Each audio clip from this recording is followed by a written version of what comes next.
Bismillah. Assalamualaikum warahmatullahi wabarakatuh.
إن الحمد لله نحمده ونستعينه ونستغفره ونعوذ بالله من شرور أنفسنا وسيئات أعمالنا من يهده الله فلا مضل له ومن يضلل فلا هادي له.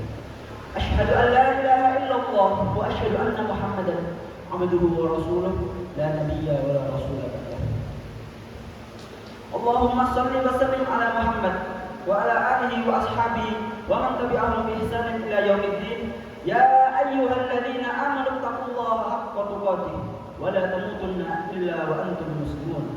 يا أيها الناس اتقوا ربكم الذي خلقكم من نفس واحدة وخلق منها زوجها وبث منهما رجالا كثيرا ونساء واتقوا الله الذي تساءلون به والأرحام إن الله كان عليكم رقيبا.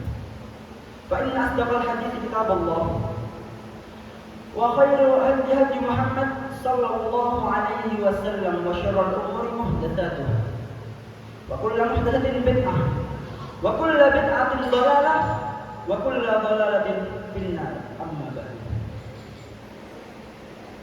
Kepada para jamaah Jumat yang dirahmati oleh Allah Subhanahu wa taala, di sini khatib ingin mewasiatkan sebuah wasiat takwa, yang mana sebuah takwa itu adalah pedoman prinsip hidup yang selalu dipegang sejati seorang muslim hingga akhir hayatnya. Jamaah Jumat yang dirahmati oleh Allah Subhanahu wa taala, tanpa terasa esok hari atau malam ini kita akan melaksanakan sholat tarawih dan besok kita akan menjalankan syariat ibadah puasa. Nah, dalam Ramadan ini ya, maksudnya dalam Ramadan dari masa lalu hingga sekarang ini terjadi sebuah hal yang menarik, yaitu terdapatnya perbedaan, terdapat adanya khilaf. Mau itu tarawih, dari sholat tarawih ada yang berpendapat 11 rakaat, ada yang berpendapat 20 rakaat sekian.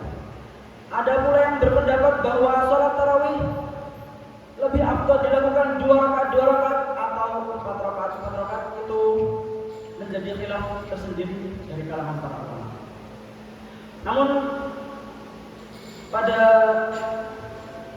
khatib kali ini tidak akan membahas tentang khilaf tersebut, tapi akan lebih terperincinya lagi akan membahas bagaimana adanya khilaf tersebut. Kenapa bisa ada orang yang berbeda pandangan, berbeda pendapat? Ada yang mengatakan tarawih lebih afdalnya 2 rakaat, ada yang menganggap afdalnya 4 rakaat. Yang itu semuanya berawal dari pola pikir. Nah, tapi disebutkan semua itu berawal dari pola pikir. Sebenarnya definisi dari pola pikir itu seperti apa sih? Nah, pola pikir adalah kumpulan informasi yang kita terima, yang kita lihat, yang itu masuk ke dalam otak dan kita cerna sehingga itu bisa menjadi sebuah pola pikir. Dan apakah hal ini penting? Tentu saja hal ini penting. Karena apa? Dari pola pikir itu sendiri akan membentuk sebuah karakter. Lebih ibaratnya, lebih simpelnya seperti ini. Dari sebuah pola pikir kita akan menganggap hal itu menjadi sesuatu yang biasa. Dan suatu hal yang biasa itu akan menjadi sebuah kebiasaan. Dan sebuah kebiasaan itu akan menjadikan kita terbiasa terhadap perilaku itu. Dan sesuatu yang terbiasa itu akan menjadi karakter, dan karakter itulah yang akan dinilai oleh masyarakat dari kita. Simpelnya seperti ini saja. Jika ada orang yang menganggap, ada orang yang melihat orang lain makan berdiri. Dari kecil ini dia sudah melihat orang lain makan berdiri, sehingga dia mulai beranggapan bahwa makan berdiri adalah hal yang biasa. Buktinya banyak orang yang makan berdiri, sehingga hal itu tertanamkan dalam otaknya dan itu menjadi pola pikir yang dia tanamkan. Makan berdiri itu tidak apa-apa, sehingga dia mempraktikkan hal tersebut. Makan berdiri itu tidak apa-apa, dan itu menjadi kebiasaan, dan akhirnya itu bisa terbawa hingga besar nanti, bisa menjadi sebuah karakternya, yaitu yang tentu saja makan berdiri itu tentu tidak dibenarkan oleh syariat dalam ketentuan yang khusus ya. Kecuali ada hal yang mendesak itu diperbolehkan, namun secara harfiah aslinya makan itu tentu saja harus dengan duduk. Dengan yang berdiri itu tidak dianjurkan. Nah, lalu dengan pola pikir yang seperti itu hingga ada orang yang memiliki pola pikir yang baik dan yang buruk. Jika dia terbiasa dengan hal yang buruk, maka buruklah karakternya.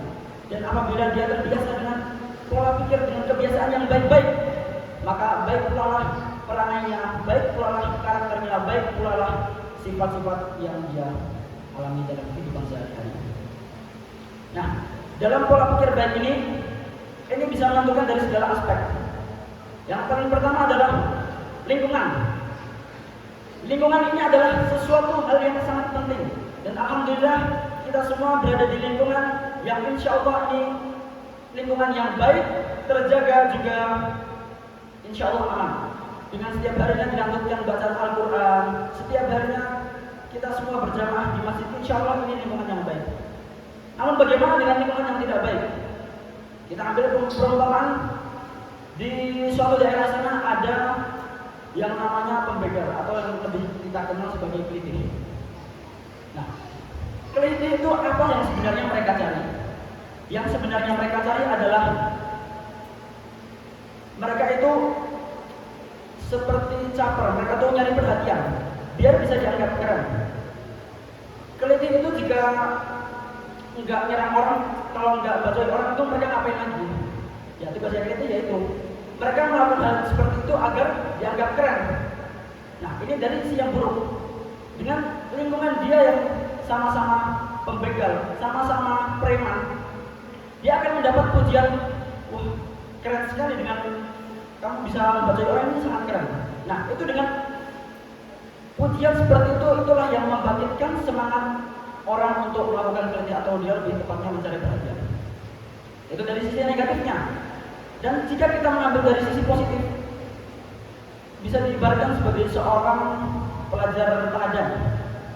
Dia mengikuti olimpiade dan dia besar dengan tumbuh di lingkungan yang sekolah itu saling bersaing, saling berlomba-lomba dalam pelajaran-pelajarannya.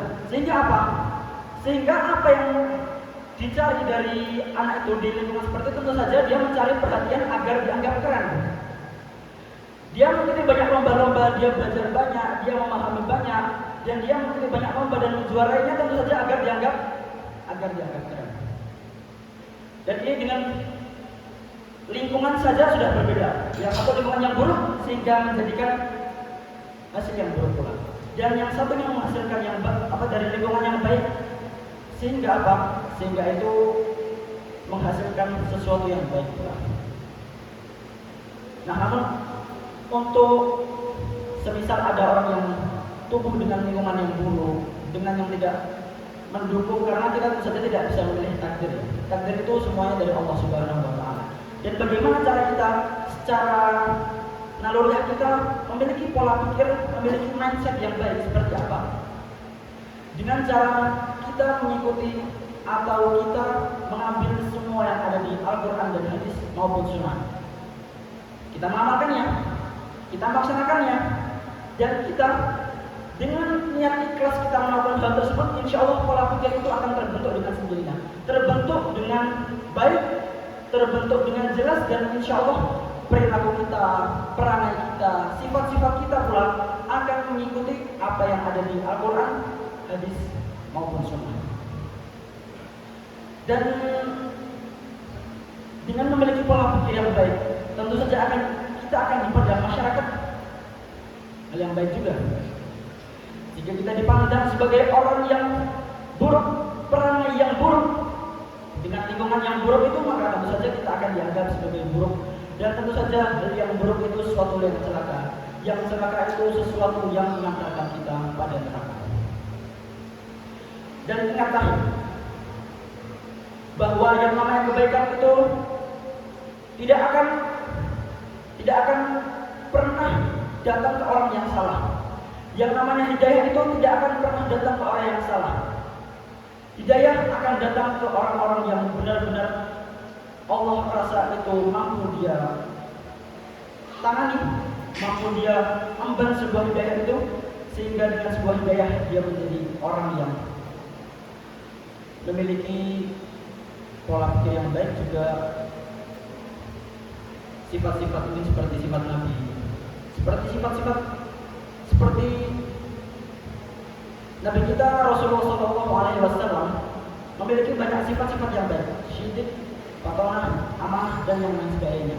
Dan jika kita mengikuti apa yang ada dikatakan sunnah, hadis maupun Al-Quran, insya Allah kita akan mengikuti perangai-perangai yang baik dan sifat-sifat yang baik, dan sehingga itu menjadi sebuah sisi positif bagi kita, dan itu membawa kita semua lebih terpandang dan lebih terpandang di sisi masyarakat, juga di sisi orang lain.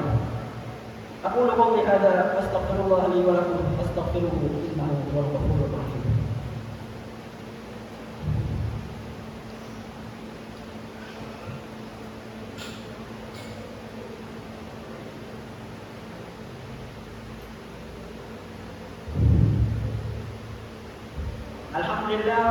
Alhamdulillahilladzi amarna bil ittihad wal i'tisam bihablillahil matin.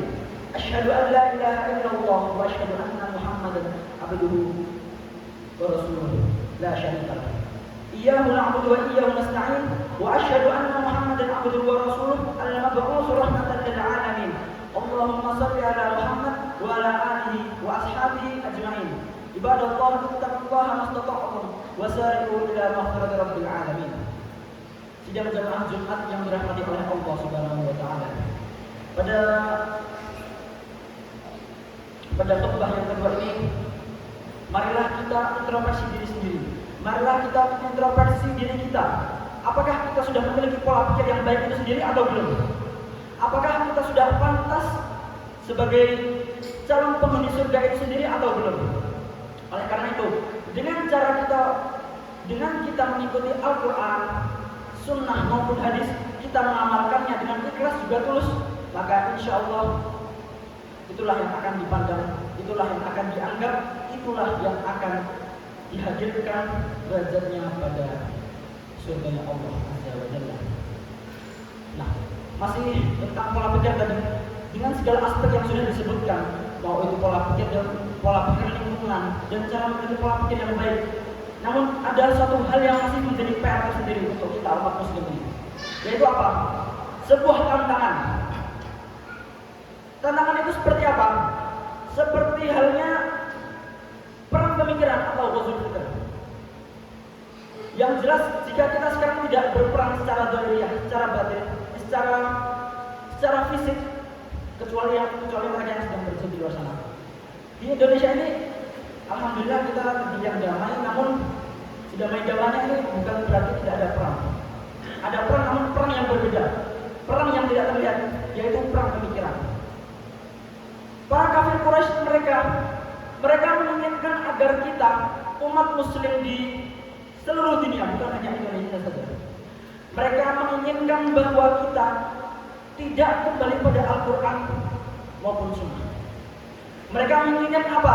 Yang mereka inginkan adalah kita terjauh dari Al-Quran, kita terjauh dari Sunnah, dan yang lain sebagainya.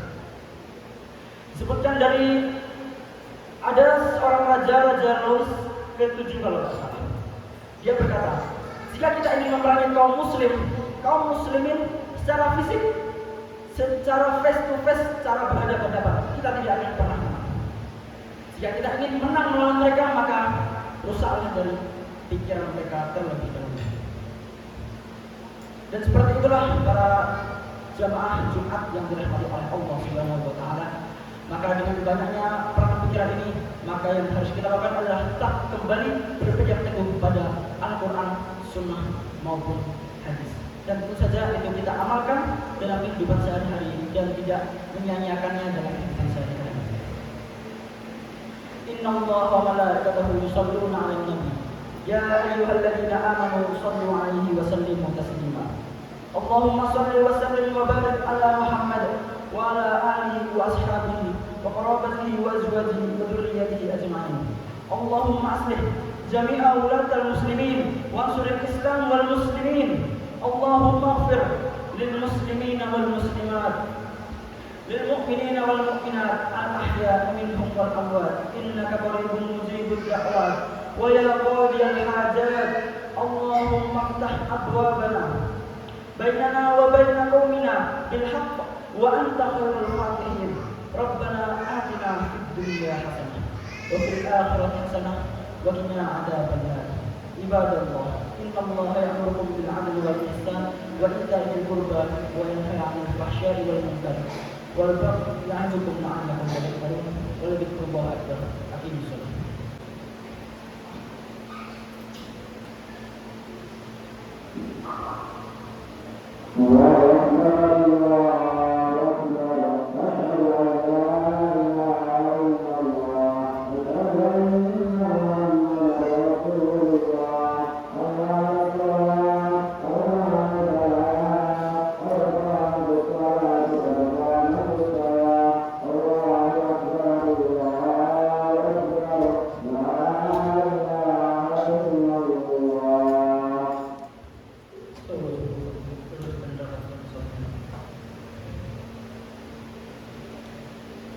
Yang berkatnya masuk kosong bisa disimpan lebih dahulu.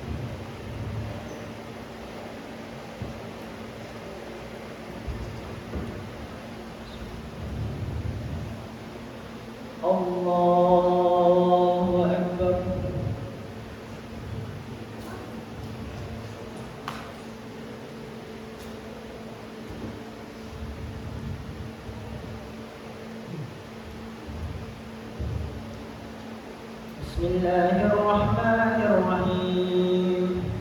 Alhamdulillahirabbil alamin. Arrahmanirrahim.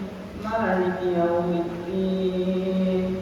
Iyyaka na'budu wa iyyaka nasta'in. Ihdinas siratal mustaqim. Siratal ladzina an'amta 'alaihim ghairil maghdubi 'alaihim waladdallin.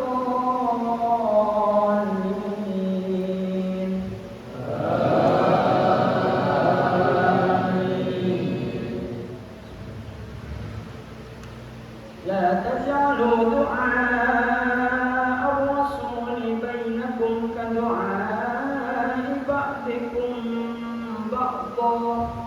قد يعلم الله الذين يتسللون منكم لواذا فليحذر الذين يخالفون عن أمره أن تصيبهم فتنة أو يصيبهم عذاب أليم. ألا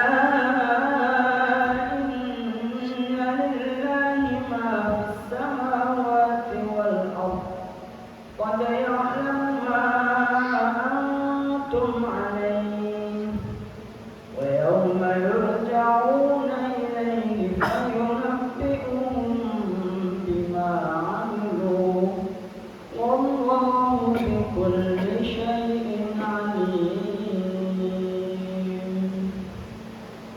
الله أكبر.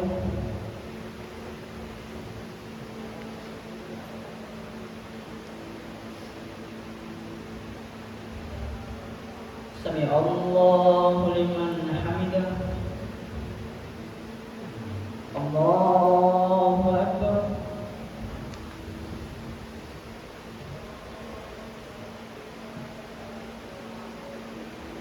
الله أكبر.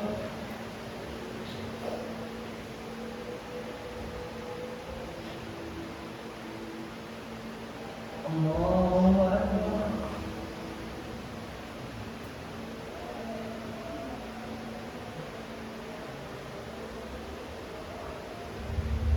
الله أكبر. بسم الله الرحمن الرحيم. الحمد لله رب العالمين. الرحمن الرحيم. مالك يوم الدين. إياك نعبد وإياك نستعين. اهدنا الصراط المستقيم. صراط الذين أنعمت عليهم غير المغضوب عليهم ولا الضالين.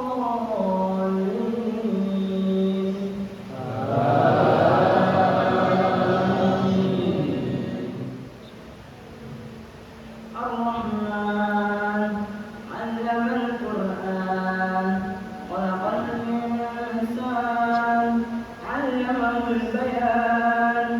الشمس والقمر بحسبان والنجم والشجر يسجدان والسماء رفعها ووضع الميزان ألا تطغوا في الميزان وأقيموا الوزن بالقسط ولا تخسروا الميزان والأرض وضعها للأنام فيها فاكهة والنخل ذات الأكمام والحب ذو الأصف والريحان. فبأي آلاء ربكما تكذبان. الله أكبر. السلام عليكم ورحمة الله وبركاته. السلام عليكم ورحمة الله